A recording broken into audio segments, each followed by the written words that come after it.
Hola, les habla de nuevo Sam Lost y hoy les traigo una nueva entrega de este proyecto de podcast llamado Lost in Time, en el que tratamos una variedad de temas con los que de seguro muchos de nuestras generaciones millennials y Gen Z se sentirán identificados.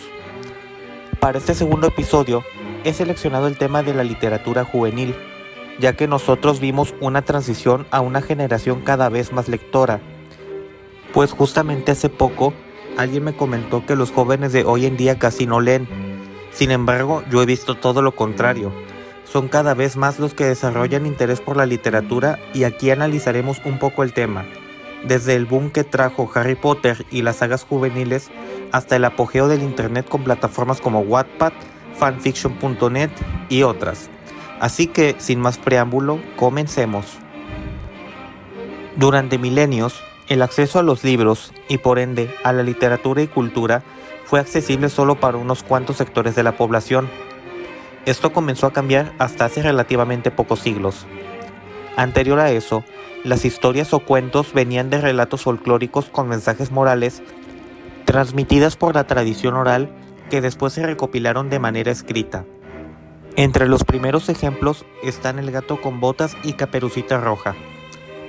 Unos siglos después, llegaron los hermanos Grimm a recopilar historias de las tradiciones alemanas adaptándolas para los niños de su tiempo, a quienes educaban de manera severa y era habitual contarles cuentos que hoy en día parecerían un creepypasta o una historia de terror de internet, siempre con la finalidad de implantarles las estrictas normas morales de su época. Mucho se ha hablado de las verdaderas historias de, por ejemplo, La Sirenita o Pinocho, las cuales eran tristes e incluso sangrientas, que años después la Walt Disney Company y otros estudios de animación intentaron suavizar, haciéndolas más aptas para los infantes del siglo XX. Fue durante la época de los hermanos Grimm que varios autores de renombre comenzaron a escribir historias orientadas a lectores infantiles y juveniles, como Oscar Wilde o Mark Twain, que no subestimaban la comprensión lectora de los más pequeños y elaboraron tramas que desafiaban el aprendizaje de los infantes. Pese a esto, y aunque la literatura orientada a niños y adolescentes ha dado grandes joyas como El Principito, por mucho tiempo fue despreciada, incluso por aquellos autores que la escribían.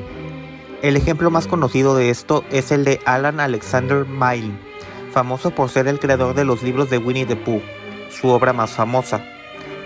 Alexander llegó a sentir una gran frustración de que la prensa y la crítica lo enfrascara tanto en los libros del osito Pooh y no prestaran atención a sus demás trabajos. Y ni hablar de su hijo, Christopher Robin, el verdadero, quien siempre guardó resentimiento hacia su padre por haberlo hecho protagonista en sus cuentos junto a sus peluches, lo cual lo hizo sufrir bullying por años, incluso siendo ya un adulto. Ahora daremos un brinco temporal de casi medio siglo. En las décadas que siguieron a la Segunda Guerra Mundial, la literatura juvenil, por lo general, se resumía en cuentos simples, pero no por eso malos, que se apoyaban mucho en las ilustraciones. Un ejemplo es el del Dr. Seuss, o en México, mi país, está en el ejemplo de los cuentos de los libros de lectura de primaria, como Paco el Chato, cuyo mensaje era bastante útil para los niños de la época: aprenderse la dirección y el teléfono de la casa, o de algún pariente por si te extraviabas. Aunque también hubo adaptaciones de cuentos tradicionales o mitos prehispánicos, como el de Tajín o el de Popocatépetl. Sin embargo, de esta literatura orientada para niños, brincamos a literatura, digamos, adulta, los clásicos universales. Todavía en primaria o ya en secundaria se pretendía que leyéramos historias más complejas para un jovencito promedio. El más típico es el de Don Quijote o las epopeyas homéricas, de los cuales los profesores querían que hiciéramos resúmenes o trabajos parecidos.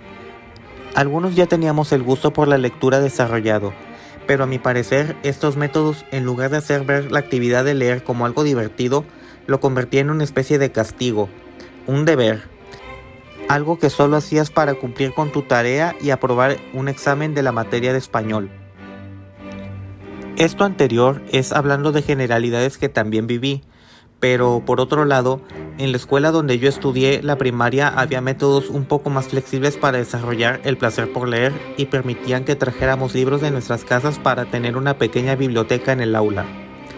Por esos años estaba en proceso de publicación una saga que marcó a toda una generación, la del Niño Mago, Harry Potter, cuyas primeras películas también estaban en producción.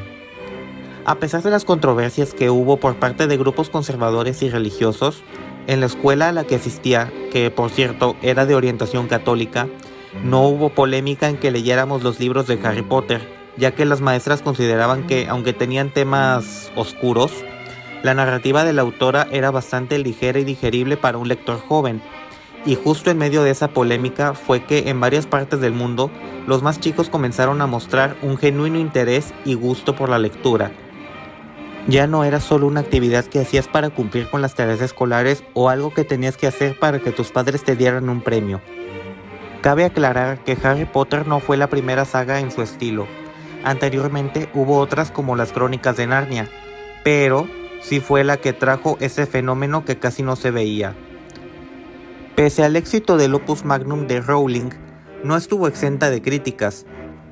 Uno de los principales argumentos de los detractores literarios de la saga fue precisamente que o era muy infantil por su narrativa simple, o en el otro extremo, que inducía a los niños a la brujería, demonología y demás tonterías típicas de la generación que creía que los muñecos de los pitufos cobraban vida durante las noches o que Hello Kitty significa hola diablo.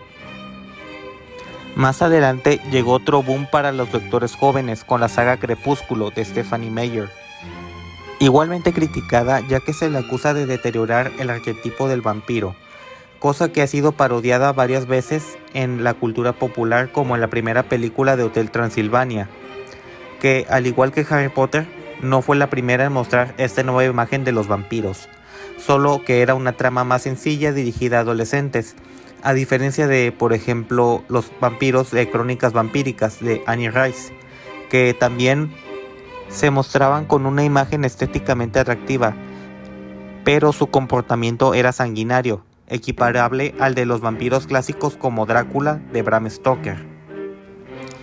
Hay otros autores que, si bien sus obras no pueden catalogarse del todo como literatura juvenil, como Paulo Coelho y Carlos Cuauhtémoc Sánchez, que cuando yo estaba en secundaria o preparatoria, sus libros eran ampliamente recomendados tanto por alumnos como por profesores, pero con el tiempo la crítica pasó a destrozarlos por sus obras consideradas simplonas. Y en general, todas las sagas juveniles, por más que traten temas interesantes, por el hecho de ser dirigidas a jóvenes y usar narrativas sencillas, muchas veces son consideradas mediocres, como Los Juegos del Hambre o las sagas que involucran al personaje de Percy Jackson, que abordan la mitología griega.